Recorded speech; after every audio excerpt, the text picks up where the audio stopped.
All right, here we are up in the heart of Whistler Village, and it is always super cool up here. I haven't been up here in years, but back in the day, I used to come up here snowboarding all the time.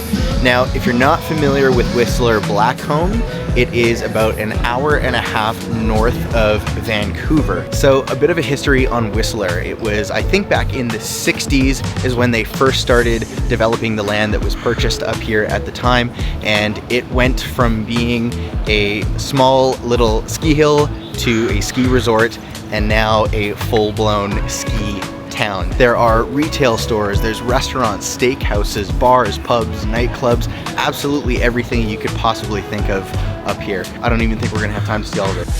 So Whistler Blackcomb Mountain is made up of two main large mountains, Whistler Mountain and Blackcomb Mountain. And at the top of the mountain, there's actually a large gondola that will take you, it's called a peak-to-peak gondola, and it does exactly like what it says. It will take you from one peak to the other peak, all the way at the top. I think it's about 1 kilometer above the ground, and the views from up there are incredible. So if you see behind me there, you got the Olympic rings, the famous Olympic rings, and that's because back in 2010, Whistler was the official host of the Winter Olympics. And I remember it was such an incredible time. There were parties up here in Whistler, there were parties all over Vancouver. The entire city basically just shut down just to host the Olympics and have parties everywhere all the time and give everybody a bunch of free stuff. Anyone who was there definitely remembers that, and it was an incredible time. So Whistler is definitely one of the best places that they could have done that, because the terrain here is world class, the village itself is incredible, the hotels are amazing, the restaurants are amazing, absolutely everything about it is top notch. And that's why every year it's voted one of the best ski resorts in the world, is because everything about it is pretty incredible, pretty top notch. All right, so I had a 2-hour drive up here, haven't eaten anything yet today, feeling pretty hungry, so let's go find a spot to get some food. Now, when you're coming down from your last run at the end of the day, you probably need a cold beer and a burger, and the best place to do that, and by far the most popular, is right behind me, the Longhorn Saloon. That is easily the most popular bar, kind of sort of bar and grill restaurant in Whistler, and I think we're gonna go in and grab a bite to eat.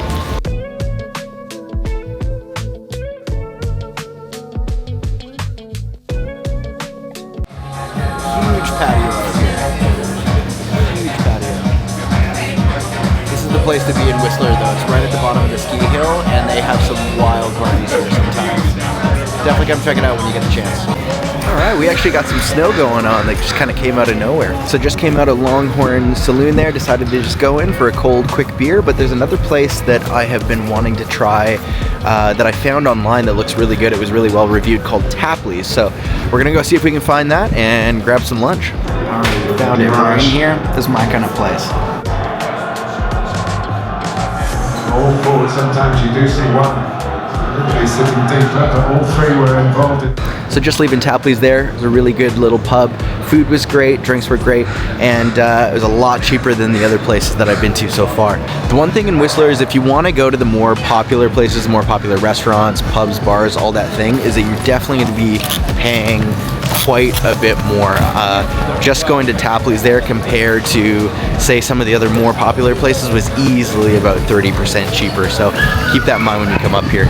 Now, one place that I have to give a huge shout out to right here in Whistler Village is the Pangea Pod Hotel. They were nice enough to put me up for the night in exchange for doing some video work for them. So we're gonna go check that out in a little bit here as well and go say hi to them. But it's one of the coolest hotels that I've seen up here in Whistler, and it's actually Canada's very first pod hotel, which is cool. I've always wanted to stay in a pod hotel. So let's go check it out. So one other thing for a lot of people, especially if you're coming up from Vancouver or anywhere nearby, or Squamish, anywhere nearby Whistler, is you're probably gonna be driving up, and of course, one of the questions is, where am I gonna park? Because parking in Whistler is virtually non-existent.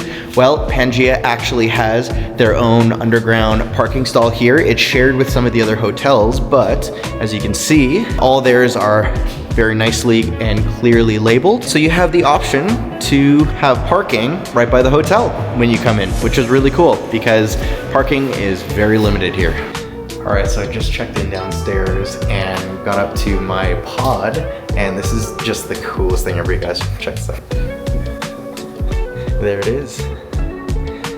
The cozy little pod. This is so cool. I've never stayed in anything like this before.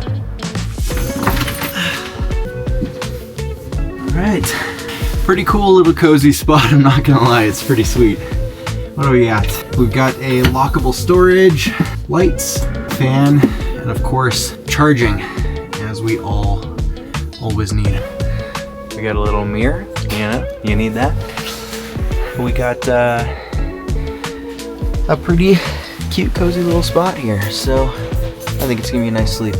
All right, so we're in their little drink lounge thing here. They have food and drinks in here, and it is such a cool little spot. There's lots of seating, lots of room for a lot of people, and they were nice enough to give me a coupon for a free drink and some free pizza later, which was really nice of them. So, so far so good.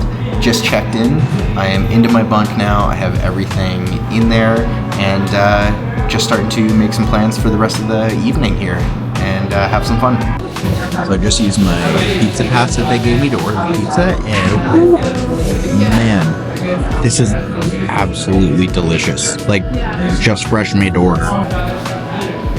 All right, so it is Monday afternoon, so I guess they have the upstairs patio blocked off right now, but they were nice enough to let me come take a look so I could film some stuff up here. This is pretty cool. I don't know how well you can see the mountains back there, but man, they got a fresh dump of snow last night, and it is looking pretty beautiful down here. This is pretty cool. I would imagine that this is the spot to be in well, the summertime or really any time of year. Very cool. Right in the middle of the village. Love it. So one of the reasons that I didn't end up coming snowboarding today is honestly because of the price of a day pass nowadays.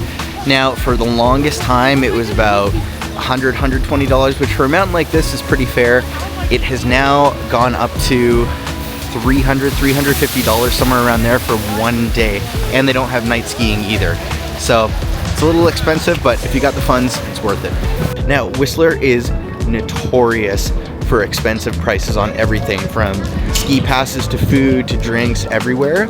This place is really affordable for what you're getting. The fact that there are hotel rooms in Whistler that can cost upwards of $600, $700, $800 a night, even over $1,000 a night sometimes, it's pretty crazy that you can get a place here for less than $150 a night, and it's right in the village, which is unheard of.